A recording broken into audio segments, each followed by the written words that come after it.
Today in this video, we're going to talk about a few more reasons why you may get denied for your mortgage. Check it out.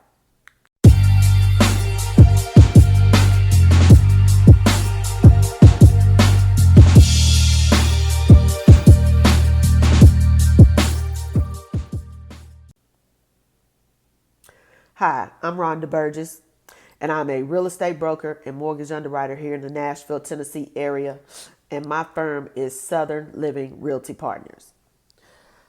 I wanted to do another video talking about reasons why you may get turned down for your mortgage. And I'm taking this strictly from the calls and texts that y'all reach out to me with because, everyone's situation is different, but we can all learn from each other's situations, okay? So first thing I want to talk about is when you don't have enough income and your DTI, your debt to income is out of whack. So you decide to put someone else on the mortgage with you.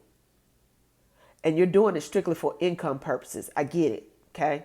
So you may be putting on a sister, brother, cousin, mom and them, your kids, your grown kids, okay? Because if you've been doing, like what I've talked about before, we got to take care of these kids from the giddy up. So if you have developed a strong credit score for your kids and they over 18, you may be thinking, okay, cool. I'm gonna put my son on.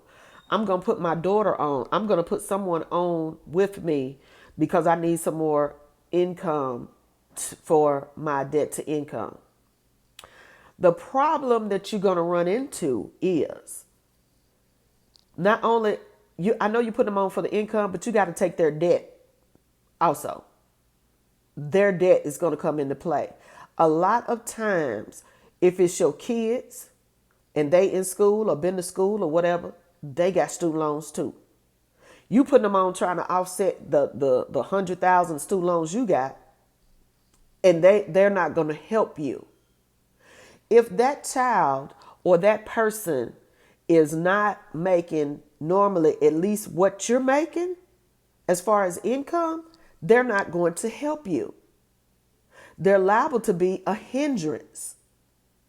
They're not making enough income and they have debt. And a lot of times I've had people that really get their feelings hurt because you don't know what this other grown person been doing. Okay, they grown. They grown. Once your kids hit 18, they doing whatever they want to do. So you shocked and appalled because your kids got credit cards or they got student loans or they just got debt that you didn't know about, but you the one depending on them to get you over the hump to get qualified for this mortgage. You wrong in the first place. You haven't been doing the work. Again, you ain't been doing the work to get yourself in the position where you're supposed to be the leader. You're supposed to be the head. You're supposed to be above and not beneath, okay? So don't get upset when that person that you depending on, and it could be your mama. Okay, let's say you don't know that your mama been over here co-signing for your sister. Or she been co-signing for your low-down brother who ain't about nothing anyway. But that ain't your place. That's your mama's child. You understand what I'm saying? So you get mad because mama over here co-signing for this one. They got all this other stuff in mama name. That's between mama and your brother and your sister. That's not between you. So don't get upset then when the mortgage people call you and be like, no, your DTI is still out of whack. In fact, it's even worse. Or this person that you're trying to put on got a 580 credit score. What they going to do for you? So don't get upset when somebody don't have the credit or the income or the credit score that you think or you feel they should have. You should have your stuff straight off the rip before you even start all this. And then you wouldn't get your feelings hurt and be feeling some type of way all in your feelings about this family member or this friend now. Second, let's talk about child support. One thing that I have realized in talking to so many of you, some of these loan officers, these originators, these other people, they don't know what they doing. They don't know what they doing. And that's not your fault because they out here telling you you good to go and you not because they don't know what they doing. They don't know what they doing. Okay. Again, I have a real good mortgage person. I done found a gem, honey. I mean, he really works and he tells you straight up if it don't work. So, if y'all need help, reach out to me. I'd be glad to put you on with my mortgage person. But let's talk about child support. First of all, you've got to have a history of receiving child support to count it as income. I don't care. I'm speaking to you now as an underwriter, okay? We don't care that you have an order and you ain't never received no child support. Or you have an order and you receive child support every blue moon. There's no consistency to you receiving child support. I don't care. I'm not going to count that income. That doesn't work. Secondly, your child that you are claiming the child support, you're receiving child support on can't be no older than 15 years old, period. Period. Point blank. We do not care what your order says. Your child support order could say that, the other parent is going to pay child support. If the child goes to college, if the child goes to medical school, if the child joins the Peace Corps, we don't care because legally, child support ends when that child reaches the majority, which is 18. All of that extra, if they go to school, if they do this, if that's exactly what it is. It's an if. It is not a positive. It is not known. So we cannot count that income. So if your child is over 15 years old, meaning you will not be receiving that child support for at least the next 3 years, we're not going to count it. We're not going to count it. I don't care if that baby just turned 16 yesterday. I don't care if the baby's 17. I don't care if the baby, 6 months away from being 18. I don't care if they 15 and 6 months old. We're not going to count it. So you need to not rely on that income. I'm sorry. That's just the way the rules are written. And these are the rules for the government underwriting as well as your conventional private mortgage underwriting also. If that income is not going to be received for at least the next 3 years, we will not count that child support. And one last thing. Let's talk about co-signed debts. Okay? You co-signed for somebody. Let's say you co-signed for a car for somebody. It is going to report on your credit report and it is going to be included in your DTI. I'm going to tell you that in order for you to exclude that debt saying, oh, no, I don't pay that debt. That's not my debt. I'm just the co-signer.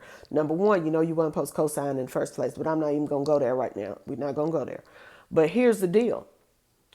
You're going to need to get proof from that primary signer, from the person whose car it is, from your little cousin them car, your sister car, your mama car, whoever car it is, whoever student loan, whatever it is, okay? Whatever loan you done signed for, maybe it's an installment loan or whatever. You're going to have to get proof that the other person pays it.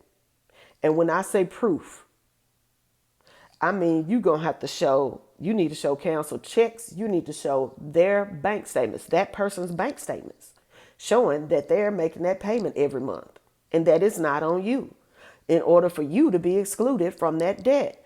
This is why you got to do your homework ahead of time. Don't go and make an offer on a house or you done broke ground and it's being built and you done put up all this earnest money and everything. And then you got this stuff right here coming back to bite you. Do your homework ahead of time. Do your homework ahead of time. Don't let this creep up on you at the last minute.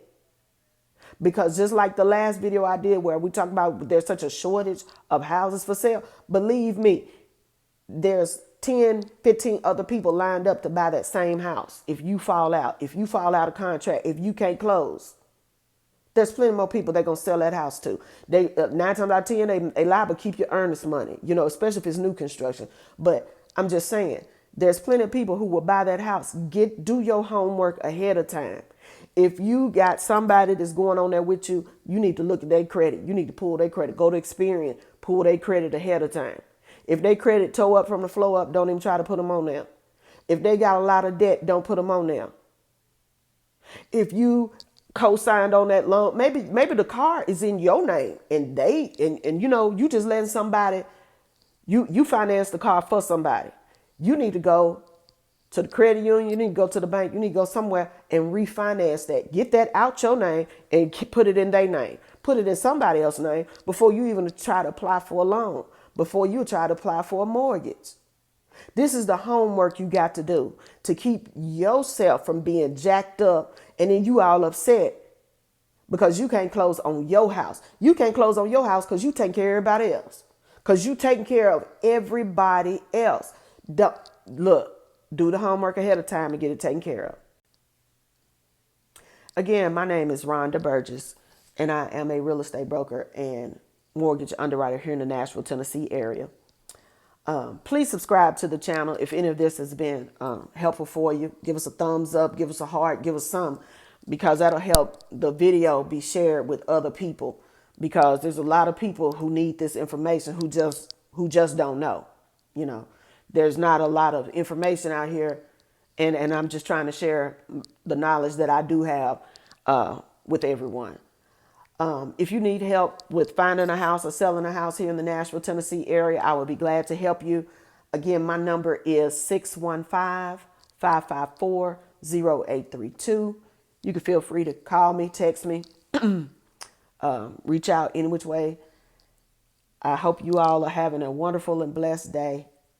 Thank you.